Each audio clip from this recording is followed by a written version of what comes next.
Saya nak sebut macam ni lah, mudah cerita kepada puak-puak ni yang menimbulkan, yang menghina Islam secara terbuka dan menimbulkan provokasi secara jelas yang boleh menimbulkan ketidaktenteraman dan tindakan-tindakan yang mungkin berlaku di luar daripada kawalan sesiapa pun. Mereka ini terbahagi pada dua golongan. Yang pertama ialah Muslim yang mengaku Muslim, yang menghina agama. Mereka kafir, murtad, kerana menghina agama mereka.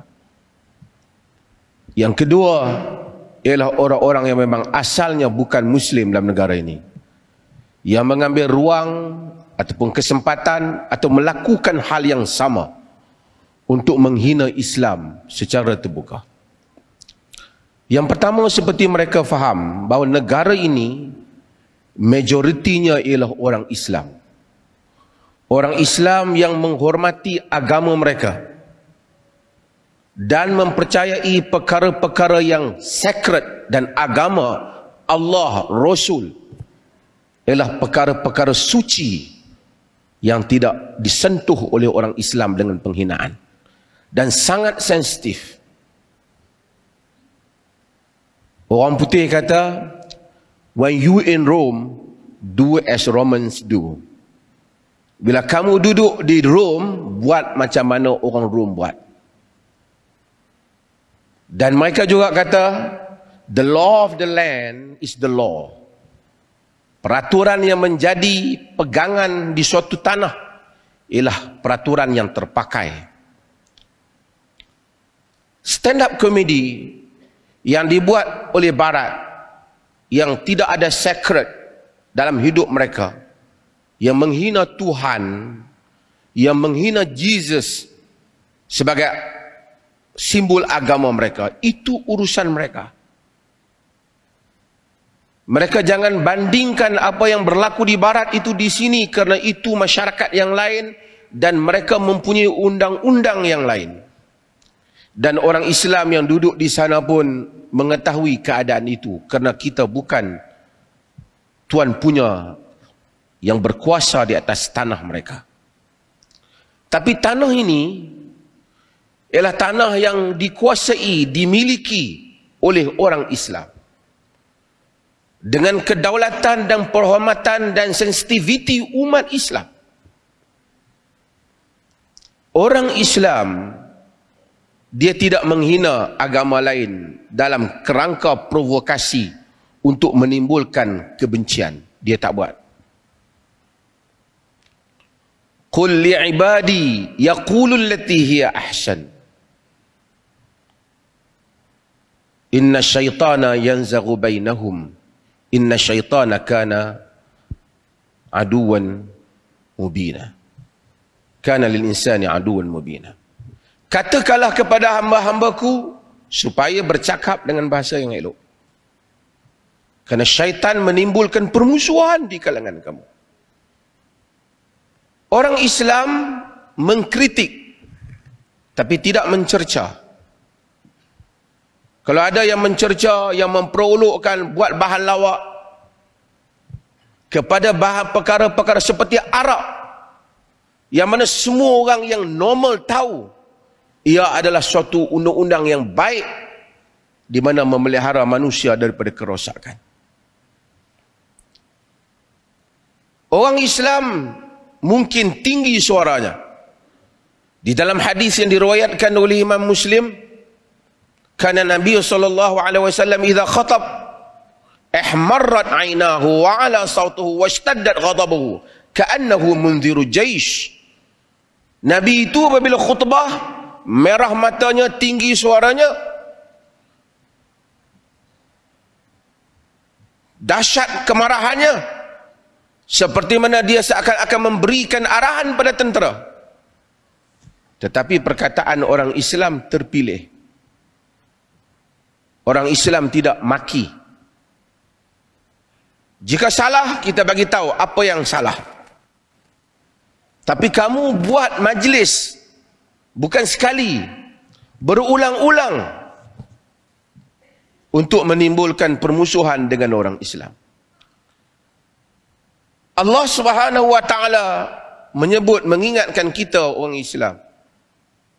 Ya ayyuhallazina amanu la tattakhidhu bitanatan min dunikum la ya'lunakum khabala waddu ma 'anittum qad badatil baghdha min afwahihim wa ma tukhfi suduruhum akbar. Wahai orang-orang yang beriman, jangan kamu ambil teman rapat, penasihat di kalangan orang selain daripada kamu, yang mereka itu tidak henti-henti merencana untuk menentang kamu, dan mereka suka kamu ditimpa dengan kesusahan. Telah zahirlah pemusuhan daripada mulut mereka, dan apa yang tersimpan di dalam dada mereka jauh lebih besar. Kaum ini menimbulkan permusuhan dengan orang Islam. Orang Islam dalam masyarakat yang paling harmoni. Hidup dalam negara Malaysia, Muslim, masyarakat Muslim, saya ulangi hal ini berulang kali. Orang bukan Islam lebih kaya daripada orang Islam dalam negara ini pun tidak menjadi masalah. Orang Islam pergi membeli di kedai orang bukan Islam, tidak timbul masalah. Bahkan satu orang bukan Islam boleh hidup di tengah kampung orang Islam dan menjadi kaya berniaga dalamnya. Walaupun hal yang sama sukar berlaku bagi orang Islam jika duduk di tengah masyarakat bukan Islam.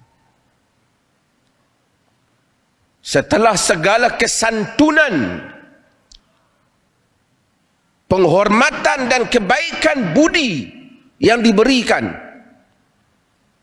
tetapi kamu adalah kaum yang tidak tahu mengenang budi. Tidak tahu untuk berurusan dengan cara yang baik. Bagi mereka yang berurusan dengan kamu dengan cara yang baik. Seperti yang Dr. Ruzaimi sebut tadi. Ketika Dr. Zakir Naik datang, berada nak berucap, belum pun menghina mana agama, hanya menyebut perbandingan. Mereka bangkit lawan semua persatuan belia, termasuk peguam-peguam yang rambut kuning apa tu. Bising kononnya ini telah menimbulkan provokasi. Bila ada orang hina Islam, mereka kata ini adalah kebebasan bersuara. Puak ini tidak ingin mencari perdamaian di dalam negara ini. Saya tidak menyebut apa hukumannya, tetapi saya mengingatkan mereka, perbuatan mereka bukan soal kebebasan. Seperti mana Ustaz Salman sebut, rights and limits. Hak mempunyai limitnya, hadnya. Jika dia exercise hak dia, sehingga menyebabkan berlaku kegoncangan masyarakat, maka orang yang merasakan itu hak dia patut dihalang dan diambil tindakan. Nabi paling santun. Apabila Yahudi datang kepada Nabi, dalam hadis yang diriwayatkan oleh Imam Bukhari, yang semua kita tahu, Assalamu alayka ya Rasulullah. Dia nak berhelah-helah maut kepadamu wahai Rasulullah. Dengar macam assalam. Aisyah kata, assalamu wa la'nah alaikum. Maut dan laknat pada kamu. Nabi kata, mahlan ya Aisyah, innallaha yuhibbur rifqa fil amri kullihi. Nanti dulu Aisyah, Allah suka kelunakan dalam semua perkara. Kata Aisyah, ya Rasulullah, walam tasma' ma qalu, engkau tidak mendengar apa yang dia kata? Nabi kata, na'am, qad ajabtu alaikum. Aku telah jawab ke atas kamu. Kerana dia lebih bersifat sedikit, dia datang dengan Nabi. Tetapi apabila Ka'ab bin Ashraf sebagai kepala melancarkan kata-kata dan syair-syair yang menghina Nabi sallallahu alaihi wasallam, yang bertujuan menggugat kestabilan masyarakat Madinah itu, mencabar kedaulatan undang-undang, treason, pengkhianatan kepada negara. Nabi kata, manli li Ka'ab Ibn al-Ashraf. Siapa yang boleh bertindak pada Ka'ab bin Ashraf? Ketika itu Muhammad bin Maslamah menawarkan dirinya, bertindak pada Ka'ab dengan dibunuh Ka'ab bin Ashraf. Kerana ia mencabar kedaulatan dan kestabilan. Sekali lagi saya ingatkan mereka, perbuatan mencabar kestabilan dan perkara-perkara yang dihormati dalam masyarakat Islam, sacred, yang tidak mengundang apa-apa faedah pada kamu. Kamu boleh ada banyak benda, kamu boleh buat gurau senda dalam negara ini.